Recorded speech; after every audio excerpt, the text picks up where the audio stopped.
In today's video, I am hanging out at the world's largest avian rescue and rehabilitation center with over 20,000 animals confiscated from the illegal pet trade and overcrowding. This facility has more birds than anywhere else on the planet. And probably more enclosures too. Ventara's bird sanctuary alone has over 10,000 enclosures, spanning over 1,000 acres, and has stadium-sized aviaries, which we'll be checking out later in the video.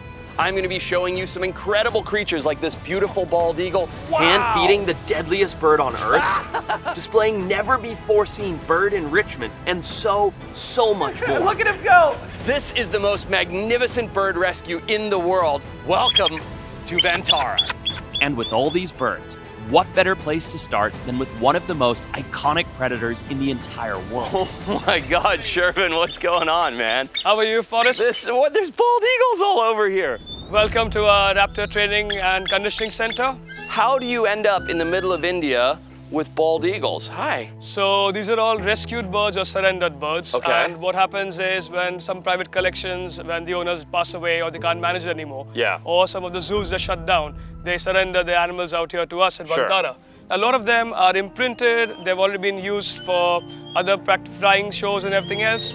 So now these birds are conditioned out here and we practice some free flying with them, so they're mentally and physically stimulated out here as well. Shervin, we're gonna go down to your outdoor arena. Yes. And you're gonna give them some exercise, is that Sure. right?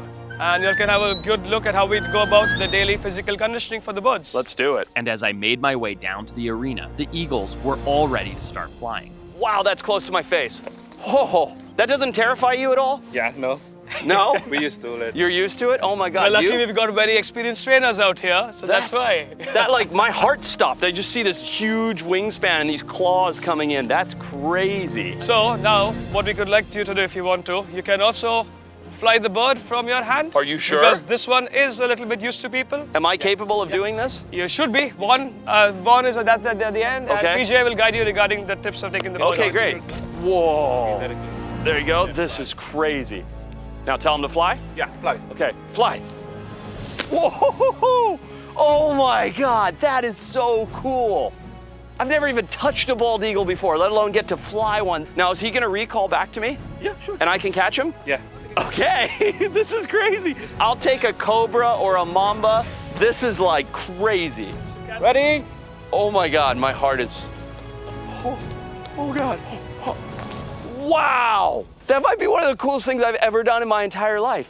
How are you guys so nonchalant about this? We're unfortunately kind of used to it, but the thing is, the excitement still remains, because as you can see, look at the size of the bird and the wingspan, and don't forget, look at the size of the claws and the feet. See Oh the my size? God. It's almost the size of a big hand of ours. That would rip through that forearm if you didn't have this glove. Exactly, and if it was a completely wild bird, you wouldn't even dare do that. It's only because this bird has been imprinted and the feather condition was really terrible that we can actually do this training for these birds. Watching these eagles soar is a reminder of what true freedom looks like when nature is allowed to thrive. But for most rescues, freedom looks a little different. For the birds that can't return to the wild, the next best thing is a space built around their needs. And today, I want to show you a new build being custom made specifically for a flock of rescued parrots. Now, this may look like an open-air construction site, but this is one of over 25 one-acre-sized mega aviaries in a place that has over 10,000 bird enclosures, all absolutely enormous and designed for the best habitat possible for the birds. So let's go see some more. Okay, so Forrest, this is our newest aviary. Oh my God, look at the size of this. Wow, what's in here? In here, we have over 30 species of different birds from Africa. All African species. Now there's a waterfall and a river. I see saddlebills. Wow. Look at the size of this enclosure. I mean, there's literally a waterfall for the birds back there. And in this aviary is one bird in specific that is so stunning, it's hard to believe it's even real. Look at these birds. Now, these are blue-eared starlings native to Africa. They are one of the most metallic and incredible looking creatures. I mean, look at that male right there with his bright yellow eye and his dark blue to metallic-y light green plumage. It's absolutely incredible. I don't know if I've ever seen a more metallic, more majestic looking starling. In a lot of places in the world, starlings are invasive, especially the European starling, and create tons of biological problems. But here, they have these contained, amazing looking starlings. They might be the most beautiful color I've ever seen. This is only one out of hundreds of multi-species aviaries that Ventara has. And before we see more, I'm going to visit the deadliest bird on the planet and eventually hand feed it. Imagine you're crawling through the North Australian bush when all of a sudden, a literal velociraptor, look at this guy, oh my God, this giant cassowary, he's all posturing up, the color is sticking out in his wattle and his red here. Now this is an absolutely insane living velociraptor, literally the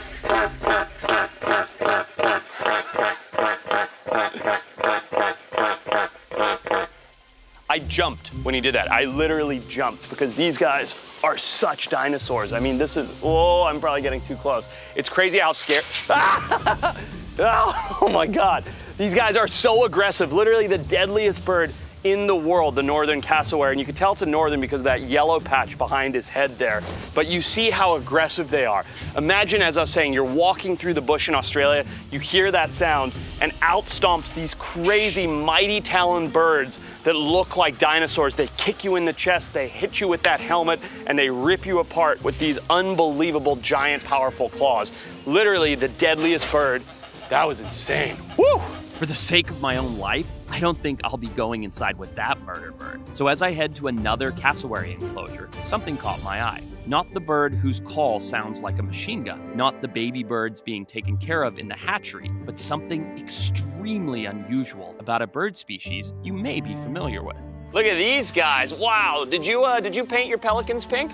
No, they're actually pink pelicans. Okay. So tell me a little bit about these beautiful pink pelicans. Here, guys, what's that? So these are the birds from the Africa. Uh-huh. So we have not actually painted them pink. They're actually called the pink pelicans. Okay. They can hold up to 9 kgs of fish into their pouches. 9 kgs? 9 kgs. So that's nearly 20 pounds of fish that these guys can hold in those big pouches under their bills. That's amazing. Now, are pink pelicans one of the pelican groups that have cooperative hunting? Yeah. They have a cooperative hunting, and what they do is they make a oval kind of shape so that the fish can go up to the shore of the water body that they are living in. Yeah. And then they can hunt them in shallow water. Yeah. Wow. What is the conservation status of pink pelicans? Oh, they are near threatened in the wild. Is that from hunting or habitat loss or what? Habitat loss and human disturbance. I see. Interesting. Yeah. You say they're one of the heaviest flying birds. What's the wingspan on the pink pelican? The wingspan is about like 1.6 to 1.8 meters. That's like 6 to 9 feet. Wow. That's pretty big. I've come to Ventara today to tour around and see all the various amazing birds that you guys have.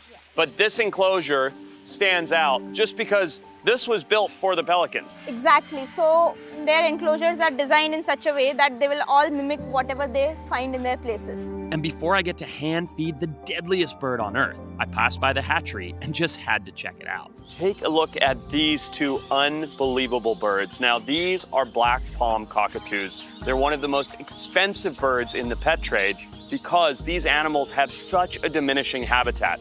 Now, Ventara has committed to an amazing conservation breeding program for these animals, but black palm cockatoos are so unusual. First of all, they have these amazing naked cheeks that will turn bright red when they're feeling defensive or fighting. Secondly, they have these crazy combs. Their hairstyle kind of match mine. And some other facts about them that are absolutely insane. These guys will actually pair up, and at the top of the canopy in far north Queensland, they will lay a single egg, and a single naked chick will be born.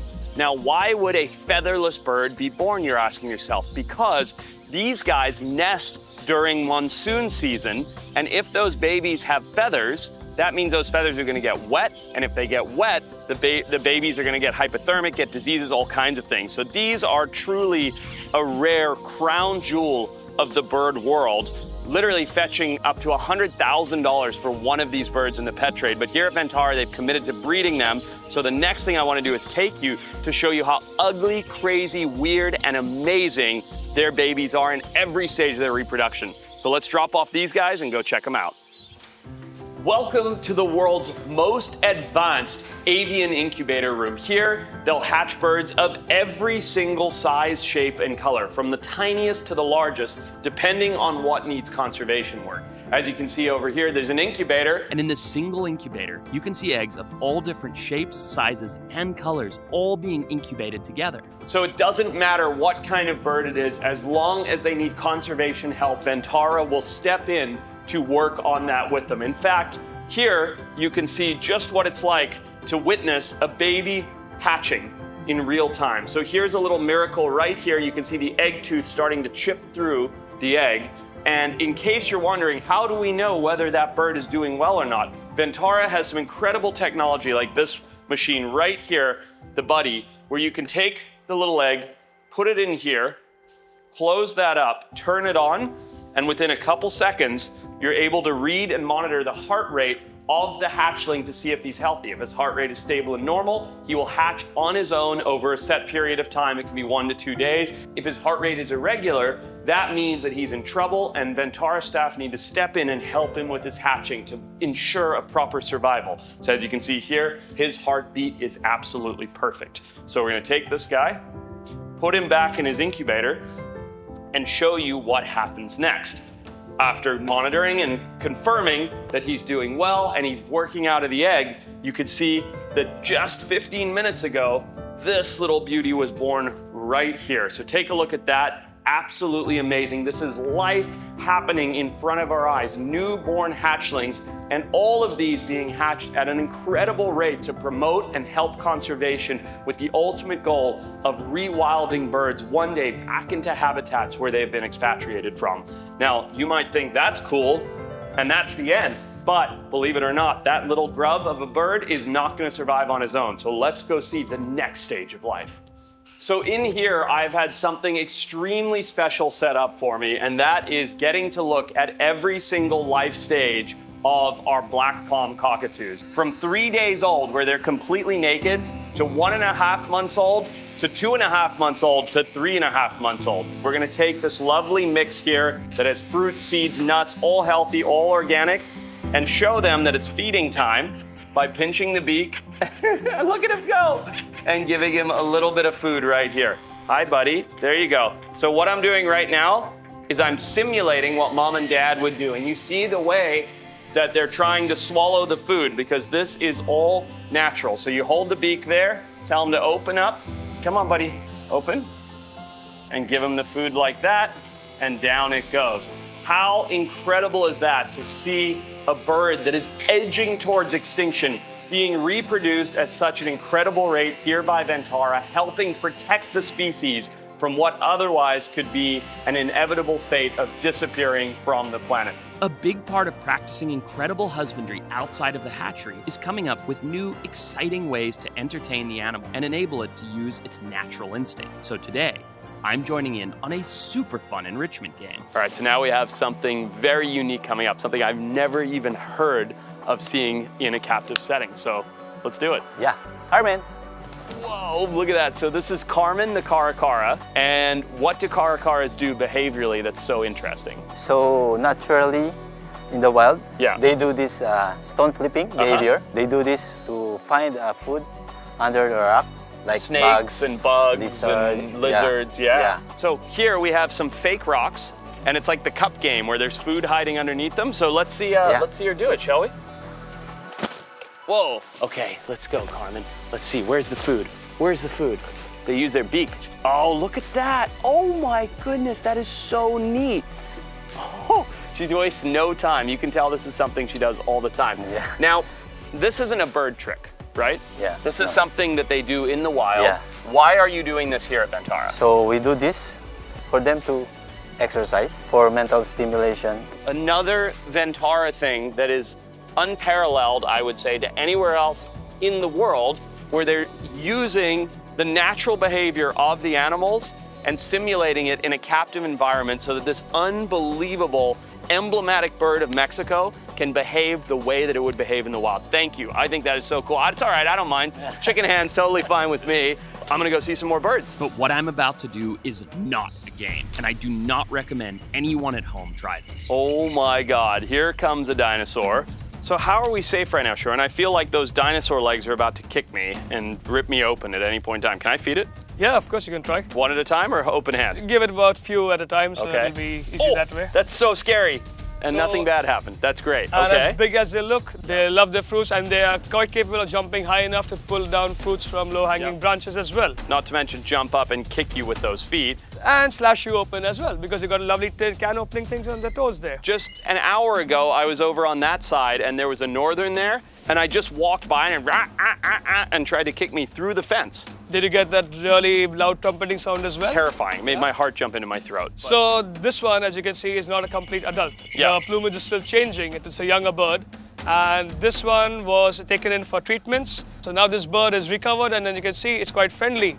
So if I'm understanding you correctly, because this bird came in with this foot condition, you guys had to hands-on treat it day in and day out, and that's why it's got this temperament? It was receiving treatment every day, morning and evening. Wow. And a lot of physiotherapy for the legs, a lot of calcium supplementations. And as you can see now, this bird is quite used to people. But again, given that it's a younger bird, it still has chances of growing up to come and kill you again. Okay, well, that's good to know. I'm glad it can turn at any point in time. I hope that's not today. So we're gonna keep going before things get crazy. This is one of the most insane things I've ever seen. Just a hand-raised, friendly cassowary hanging out like this right here, walking a velociraptor. So let's go before she decides she doesn't like me, okay? After walking with the cassowary, I thought it'd be a good idea to check out a couple more insanely unique birds before walking into another giant enclosure. Look at this guy, one of the craziest birds in the entire world, the shoebill. You can see where that name comes from, this big wooden clog-like shoe for a mouth. But don't be fooled, these guys are phenomenal predators. They'll eat absolutely everything. Snakes, big giant fish, and even crocodiles they've been known to consume with that big bill. And aside from their aggressive feeding tendencies, they make an even more menacing call that sounds like a machine gun. Mainly used to communicate during nesting and to greet mates. This is a wetland bird, so you may be asking yourself, why is he in this somewhat dry enclosure? Well, he's not. Turn on the rain.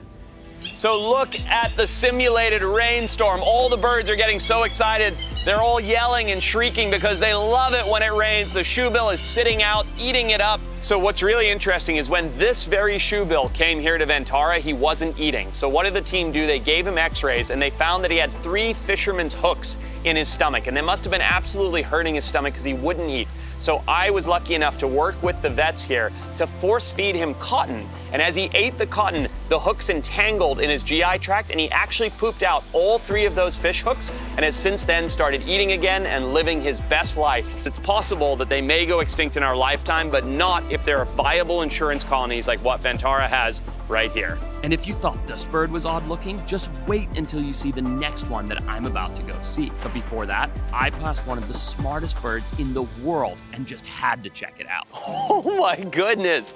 Dr. Sunil, wow, what is going on here? There's so many beautiful birds out here. Yes. So who is everybody? Why are they here? What is this jungle that we're hanging out in? Yeah, these are actually tame birds. Okay. Most of them are our babies, our chicks, and we raise them, and now they are so familiar with us that they can roam around with us, they can stay here. And this is their basking time right now. Okay. So for sun. Oh. Yes. And you do that early in the morning when the sun's coming. That makes perfect sense. Yes. Now, these birds are known as the most intelligent bird in the world. Yes, absolutely. Right? So what makes this African gray parrot so intelligent? Yeah, actually they have that ability to mimic many bird sounds. So they can speak, they can learn. They can learn doing small stuffs like playing with the ball, playing with some sticks or something. You play soccer? So they're really intelligent. Now look at this macaw. This is hyacinth macaw? Yes. Come here, buddy. Ow! There we go. Whoa! This macaw might be one of the most beautiful birds in the world. I say this all the time, but blue is the rarest color in all of nature. Yes. Far fewer blue animals than any other color, and this guy is maybe the most striking blue color of any animal in the world. Now, isn't it crazy that Ventara has about 150 of these hyacinth macaws that they've rescued, and yet these birds can be anything from $5,000 to $50,000 in the United States based on their plumage, based on their background and everything else.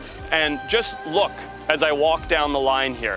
We've got blue and white, gray and red, black, powder gray, brilliant blue, yellow, white, pink, you name it, there's every color of the rainbow with the cockatoos here, and that's why people get them. These birds are so magnificently beautiful and yet they make terrible pets. So people get them, they think they want them as a beautiful, iconic creature in their house. They realize that they're noisy, they poop a ton, they have stress issues, they require a specialized diet, they require tons of space. You right?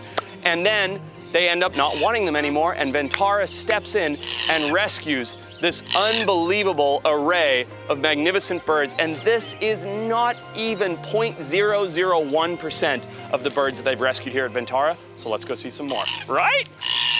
I'm headed to another mega aviary, and along the way, I'm seeing quite possibly the ugliest, and then the most stunning birds we'll see on this tour. Look at this crazy marabou stork. Now, the ancient Egyptians called them the death bringers because they were so ugly, it was said that they would bring death. So you see that big pouch that they have in front of them, similar to an elephant's ears. They use that for thermal regulation. So there's a certain anatomy on the human body that does something very similar, where the hotter you get, the longer it gets, and the further away from your body it gets, and the colder it gets, the more it shrinks. So if you don't know what I'm talking about, you probably should, but they have something very similar under their neck that they use for that temperature regulation. And on the back of the marabou, you see that weird fleshy red ball there. Now, like a peacock's tail feathers, this is used for sexual selection. The male birds will actually display this to the females to say, come and breed with me.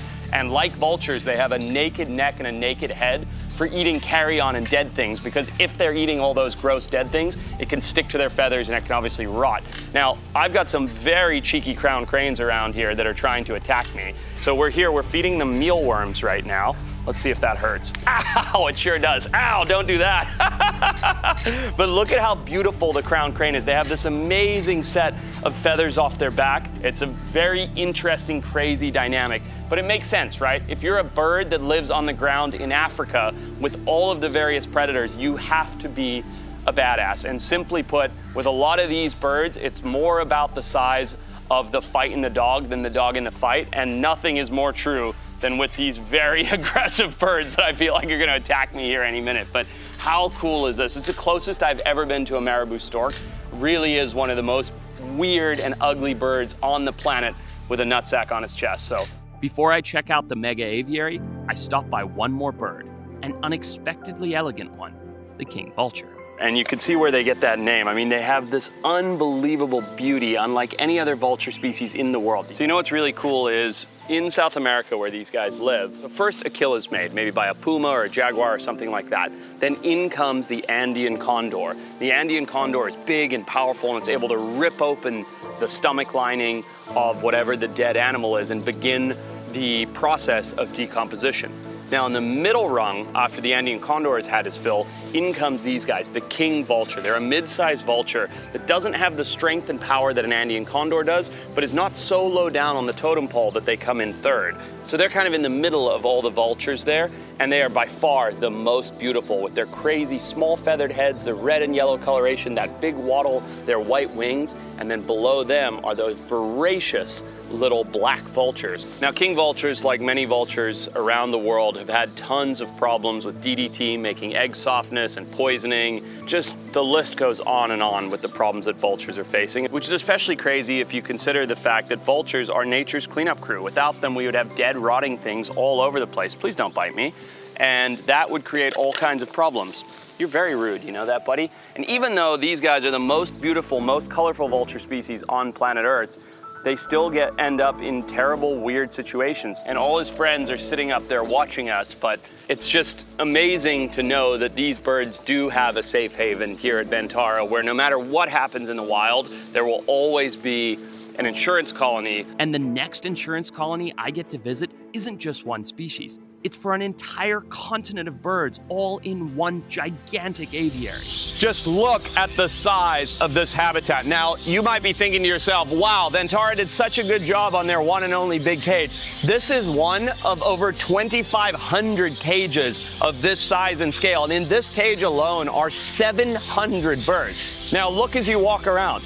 It simulates an Australian outback. There are all these perches, there's food everywhere, there's bushes, there's there's trees, there's ground birds, there's flying birds. I mean, it is just a magnificent enclosure, and that's what is so fascinating. I don't even know what this is, by the way. Look at how beautiful that guy is. Never even seen one of those before. But that's what's so incredible about Ventara, is they do everything at such a large scale with nothing in mind but the well-being of the animals, and that's what makes things like this so spectacular.